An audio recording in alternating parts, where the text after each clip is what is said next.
لنا إلا ما علمتنا إنك أنت العليم الحكيم. قال رب اشرح لي صدري ويسر لي أمري واحلل عقدة من لساني يفقه قولي. اللهم لا سهل إلا ما جعلته سهلا ربنا عليك توكلنا وإليك أنبنا وإليك المصير. أما بعد. Alhamdulillah, tuan-tuan, puan-puan, para jemaah rahmati Allah Subhanahu wa taala. Puji dan syukur dipanjatkan ke hadirat Allah Subhanahu wa taala. Alhamdulillah, selesai kita pada hari ini, hari pertama Ramadan dengan jayanya, mudah-mudahan insya-Allah. Bermula semalam kita dah solat tarawih untuk malam pertama, dan hari ini selesai puasa kita yang pertama. Kita mengharapkan keampunan daripada Allah, keredaan, kerahmatan, segala yang baik yang datang daripada Allah Subhanahu wa taala kepada kita. InsyaAllah tak sedikit ruang waktu yang ada, tuan-tuan, sekadar untuk kita mengambil kelebihan daripada majlis ilmu selain kita berjamaah di dalam rumah Allah Subhanahu wa taala.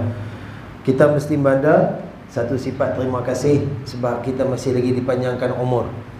Tuan-tuan, saya sendiri pun umur panjang tak sempurna, tuan-tuan. Mungkin ada lemah, mungkin ada sakit, mungkin ada kekurangan itu, ini dan sebagainya. Namun dalam keadaan lemah kita tu, kita masih boleh datang ke rumah Allah Subhanahu wa taala. Kurang-kurang sekarang ni kita dah membuktikan kepada Allah masih ada iman kita, walaupun kecil, walaupun iman tu nipis, tapi masih ada perasaan kita untuk menyembah Allah Subhanahu wa taala. Kita sedang berqiyamul lail ni. Berbanggalah dengan diri kita sebab sekali lagi Ramadan ni kita dapat berqiyamul lail. Lepas saja solat Isyak dah masuk waktu qiyamul lail. Tak kiralah waktu afdal ke, waktu dah masuk ke, sekurang-kurangnya masih ada pengabdian kita kepada Allah Subhanahu wa taala. Jadi tuan-tuan dirahmati Allah, alhamdulillah, sebelum Ramadan hari tu ni kita sempat kuliah. Kita dah share dah apa yang perlu kita buat untuk nak menjelang, nak menyambut kedatangan Ramadan ni.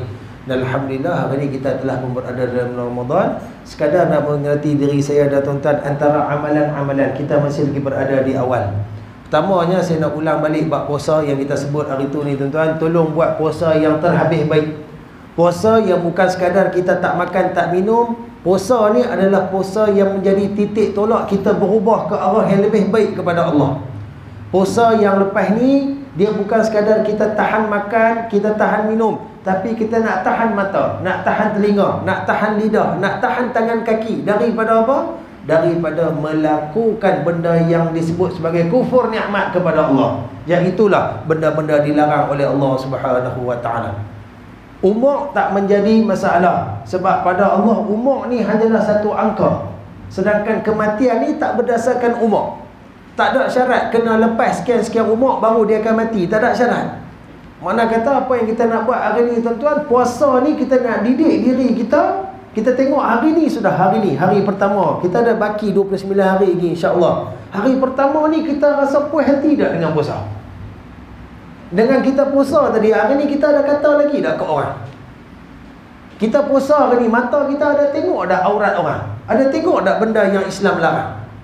Kita puasa hari ni, tangan kaki kita ni ada tak pergerakan yang berlaku ke arah benda bertentangan dengan ajaran Nabi SAW? Kalau ada, kita masih ada berbaki 29 hari nak perbetul benda ni. Niat perbetul bukan untuk Ramadan, tapi untuk selamanya sehingga akhir hayat kita. Maka buatlah puasa yang sebenar-benarnya, tuan-tuan. Puasa yang dituntut oleh Nabi SAW. Puasa yang sangat dirindui oleh Allah. Hamba aku yang dia boleh meninggalkan apa yang ada di hadapan dia semata-mata kerana aku. Bukan sekadar meninggalkan makan dan minum, tapi dia meninggalkan segala nikmat-nikmat yang pada pandangan mata hamba ini, benda tu adalah keseronokan. Iaitulah benda yang dilarang atas maksiat Allah Subhanahu wa taala. Maka buat puasa seeloknya, tuan-tuan. Kemudian alhamdulillah, mungkin saya yakin, saya, tuan-tuan, hari ini malam kedua kita dapat tarawih berjemaah. Berazam dan teruskan sehingga ke malam yang terakhir untuk kita dapat berjemaah. Tempat, masa, ketika mungkin tak sama. Kalau kita kerja shift, hari ni kena shift pagi, kita boleh ada lah malam di sini. Kena main minggu depan, kita tukar pula shift petang ke shift malam. Kita berada kat tempat kerja. Takkan bila pergi kerja nak bagi alasan tak mau tarawih. Betul benda tu sunat. Pasal apa saya tak sebut solat fardu? Hak tu tak kena sebut. Lagi mana mula balik sampailah tak mati, kena solat tu lah. Kalau kata hari ni kita nak tekan tarawih, bermakna fardu tu benda yang lebih berganda lah, kena jaga. Maka bila kita duduk tempat kerja dan sebagainya, atau kita ada urusan luar lah apa lagi yang menyebabkan kita tak boleh hadir tarawih pada waktu biasa, maka pastikan sebelum tidur sekurang-kurangnya ada paling koman 2 rakaat. Cuma 2 rakaat ni berdasarkan perbincangan fiqh sekurang-kurang rakaat. Habis tak ada lah, habis cikai, habis apa kita nak buat? Habis meter dia maksimum kan. Habis cerai ya, habis cerai ni bagi ada 2. Jangan sampai tak ada terus. Kan? Bila masuk buka puasa ya, dia makan kenyang, dia sandang, duduk relax, tak larat nak pergi tarawih, sekali dia mengantuk, dia lena, dia berjaga 2-3 pagi, dia fikir apa nak buh belakang sok. Dia kira fikir makan dah. Pasal apa? Sekali aku tak boleh makan. Puasa pun masalah, ibadat pun masalah. Cari jalan untuk dapatkan tarawih secara berjemaah. Habis tak ada, dapat 2 orang jadi ya. Tak kira di mana kita ada. Kalau kita mampu berada di masjid surah berdekatan, silakan. Hadirkan diri, paksa diri, tolak diri. Sebab benda ni datang ni ya. Ramadan ni je, lepas ni tak ada lah. Kemudian tuan-tuan, khatam Quran. Hak ni juga menjadi kebiasaan. Macam mana kita buat? Hari ni dah mula lah. Tadarus kita dah jalan ke? Kalau tak jalan, kena start dah tuan-tuan. Ni dah masuk malam kedua. Tangguh lama-lama. 1 juz kita tangguh 20 muka surat kan. Tak lawak. Dia 20 muka surat ni, kalau kata Quran ni sah buku 35, okey lah. Tuan-tuan buku 35 kedai dulu punya buku hutang besar tu, ada buku nota boleh masuk dalam poket. Kalau Quran besar tu tak apa tuan, kita tahu boleh habis sat ya. Tapi dengan keadaan macam ni tuan-tuan, 1 muka duk ada 15 baris, kita nak perhabis pula 20 muka surat, 300 baris tuan-tuan untuk 1 juzuk. Mestikan diri kita, aku kena khatam. Aku slow ke, aku merangkak ke, aku tak lancak ke, apa pun alasan, aku tahu ni aku kena khatam 30 juzuk. Apa jadi pun jadi. Apa jadi pun jadi, lalah aku tak baca, habis aku tu ya. Bukan maksud tu. Apa jadi pun jadi, aku kena gerakkan diri aku untuk baca. Lagi tak habis apa yang telah aku tetapkan secara harian, aku takkan tidur, aku takkan keluar, aku takkan buat tu, aku takkan buat ni. Time ni lah nak paksa diri pun. Sementara dengan setan ni tak ada. Sebulan Allah berikan kita pada syaitan, pada iblis. Nafsu kita pula pun dia tak boleh nak lawan kita, sebab dia ni waktu malam ni baru dia nak start operasi balik. Tu pun dia ambil masa juga lepas kita makan. Waktu siang kita tak makan, dia pun out. Time ni yang kita ada tuan-tuan. Ini semua benda yang dibuat oleh baginda Nabi SAW. Apa lagi yang kita buat? Banyakkan zikir. Antara yang disebut oleh Nabi SAW dalam sebuah hadis, Nabi sebut fastaksiru, banyakkan 4 amalan. Yang mana 4 amalan ni saya gabung dalam satu ayat, yang mana banyak disebut oleh alim ulama. Amalkan zikir dan doa, la ilaha illallah, astaghfirullah, as'alukal jannah, wa a'udzu bika minan nar. Boleh kot kita ikut sekali? La ilaha illallah, astaghfirullah, as'alukal jannah, wa a'udzu bika minan nar. Tiada Tuhan melainkan Allah. Aku memohon ampun kepada Allah. Aku meminta syurga padamu wahai Allah, dan aku mohon lindung daripada neraka-Mu. 4 benda ni Nabi khususkan di dalam bulan Ramadan. Ada hadis Nabi suruh kita banyakkan 4 benda ni di dalam Ramadan. Selain pada zikir-zikir subhanallah walhamdulillah, selain daripada zikir salawat kita, banyakkan zikir ni. Dan kemudian tuan-tuan, sedekah kita.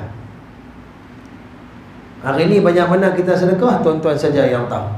Sedekah bukan dalam bentuk wang ringgit semata-mata, tapi itulah sedekah yang paling mudah untuk kita nak buat. Nak buka puasa, kot sini ada buat buka puasa, iftar jamaah yang ramai, kita mai awal sumbangkan tenaga kita sambil duk bersiap dan sebagainya, itu juga sedekah. Kita mai ke surau, kita bersihkan, sapu-sapu ke apa-apa, itu juga sedekah. Akan tetapi sedekah yang kita nampak di sini yang disebut oleh Allah, wa mimma razaqnahum yunfiqun, dan daripada apa rezeki kami yang mereka infakkan, bermaksud dalam bentuk benda bernilai, wang ringgit, harta benda dan sebagainya. Kalau kata biasa-biasa pun kita hari-hari tiap memang ada sedekah, Ramadan lipat kali gandakan. Sebab Nabi SAW disebut tuan-tuan, pemurahnya Nabi SAW dalam bab sedekah ni kalah angin yang bertiup. Bahkan lebih hebat sedekah Nabi SAW dalam bulan Ramadan. Kita pernah bicara dalam kuliah kita tuan-tuan, apabila ditimbulkan satu persoalan, benarkah Nabi SAW, Nabi kesayangan kita ni miskin? Sebab kita bila duk baca sirah, kita nampak kehidupan Nabi macam miskin, betul? Nabi SAW tak miskin tuan-tuan. Nabi kahwin dengan millionaire. Sayyidatina Khadijah binti Khuwailid ni jutawan, antara orang yang harta paling banyak kat Mekah pada waktu tu. Kira kalau zaman lah dia orang nak tak kedudukan Sayyidatina Khadijah ni macam Robert Kwok. Lebih kurang macam tu lah. Kalau nak pergi tuan-tuan nampak, orang paling kaya kat Mekah nikah dengan Nabi SAW. Miskin ke? Tapi tarbiyah Nabi kat Sayyidatina Khadijah sampai orang nampak Nabi dan Sayyidatina Khadijah ni miskin. Harta ni tak heran, bagi semua kat jalan Allah.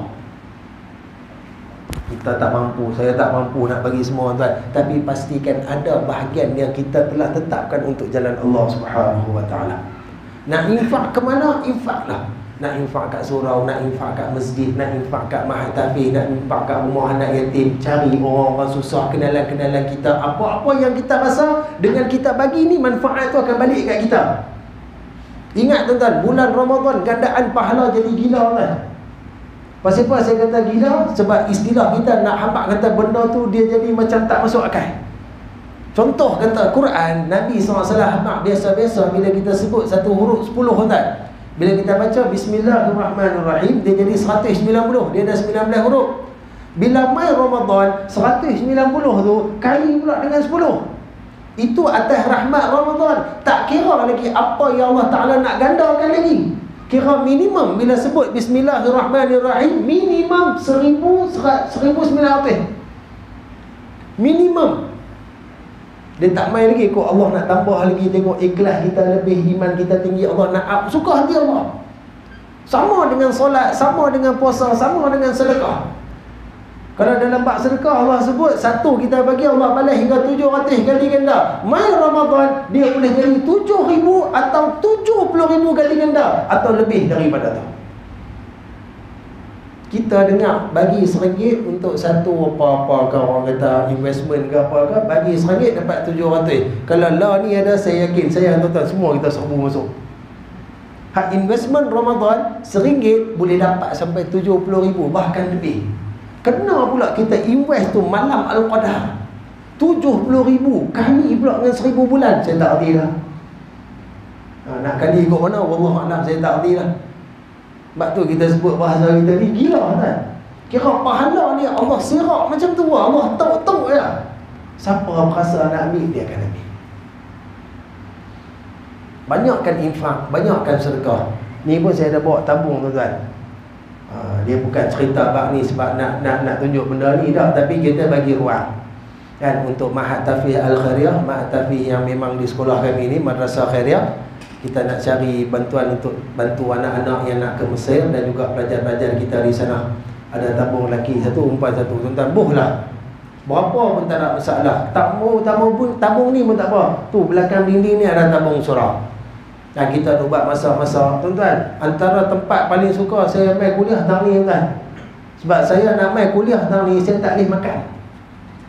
Kalau saya makan, saya main ni, saya kena marah. Tempat yang satu-satunya ada makan lepas kuliah tak ni. Jadi sumbangan tu diperlukan. Bukan kata nak pergi ke mana, pergi balik ke ni. Dan sedekah paling terbaik bulan Ramadan apa dia tuan-tuan? Beli makan, bagi kat jiran-jiran, bagi kat orang nak buka puasa. Sebab apa? Nabi sebut bila kita niat nak sedekah, pahala yang kita beli kuih ke mutabak ke tu, pahala tu dapat dah. Tu dapat dah.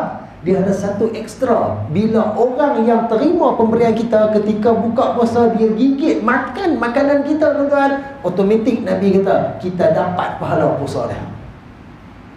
Bukan kita dapat pahala dia hilang dah. Allah copy pahala dia tu, Allah paste kat kita. Tak perlu beli benda mahal-mahal, tak perlu. Dan asalkan benda tu kita perbanyakkan. Kalau petang-petang tak tahu nak buat apa, duk goreng cuk kodok tuan-tuan, buat bagi barang 100-200 biji.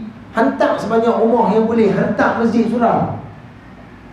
Tak perlu benda tu mewah, tapi niat kita nak sedekah, nak infak di bulan Ramadan. Jadi tuan-tuan, rahmat Ramadan ni terlalu luas. Saya ingat kalau 4 perkara ni pun kalau kita boleh jaga betul-betul tuan-tuan, saya yakin mungkin ini Ramadan yang terindah dalam kehidupan kita. Dan jangan lupa tuan-tuan, di sebalik kemuliaan, di sebalik ghairah merebut pahala, tolong sedang Ramadan juga bulan pengampunan. Banyakkan sembahyang taubat, tolong ingat dosa-dosa salah kita, silam kita, buruk kita kepada Allah Subhanahu Wa Taala, perkara yang Allah tak bagi buat kita buat. Perbetullah tuan-tuan dalam tempoh ni. Perbetul bukan sampai malam lah, masuk malam raya kita jadi setan hantu balik dah. Perbetul sampai akhir hayat kita. Nah, tak lama dah nak hidup kita pun semua pakat berhijrah ke barzah dah lepas ni. Perhijrahan yang pasti. Pasti tuan-tuan. Kalau hari ni rumah kita ni, kalau orang kata rumah saya 3,000 square feet, rumah saya 5,000 square feet, 3 tingkat, 2 di atas, 1 dalam tanah. Lepas ni rumah kita 7x3 lah. Satu rumah yang pasti. Cuma tak tahu 7x3 tu bertempat di mana. Boleh jadi Matampau, boleh jadi tepi Tesco, boleh jadi di Baqi', boleh jadi di Mekah. Wallahualam, mudah-mudahan tempat yang baik, husnul khatimah. Tapi kita nak mati, maka inilah kita nak bertaubat dalam kita sambil-sambil nak mencari amalan. Sebab Nabi sebut benda yang paling besar, bonus terbesar Ramadan ni apa dia? Siapa-siapa yang berpuasa Ramadan, menghidupkan Ramadan dengan keimanan, dia serah diri dia kepada Allah dan dia berharap segala kebaikan daripada Allah, dia buat ni untuk Allah. Nabi kata mudah-mudahan akan diampunkan seluruh dosa-dosa dia ketika mana Ramadan keluar meninggalkan kita. Kita nak cari hantu tuan-tuan. Hanya dengan dosa yang diampunkan, kita dapat jejakkan diri dan kaki kita dalam syurga Allah Subhanahu Wa Taala. Mudah-mudahan Allah terima segala amal ibadat kita. Allah kurniakan kita kesihatan yang terbaik dan maksimum untuk kita berniat nak abdikan diri, nak hidupkan Ramadan dengan memperbanyakkan segala amal ibadat kepada Allah, dan dalam keadaan hati kita dibersihkan, dipulihkan dan diberi kekuatan untuk istiqamah dengan kebaikan kepada Allah sampai bila-bila, sampai akhir hayat kita, mudah-mudahan insya-Allah. Amin ya rabbal alamin. Yang baik itu daripada Allah Subhanahu Wa Taala, yang buruk itu pada kelemahan, kehinaan, kebodohan diri saya. Moga-moga ada rahmat dan kebaikan daripada sedikit perkongsian untuk kita bersama. Assalamualaikum warahmatullahi wabarakatuh.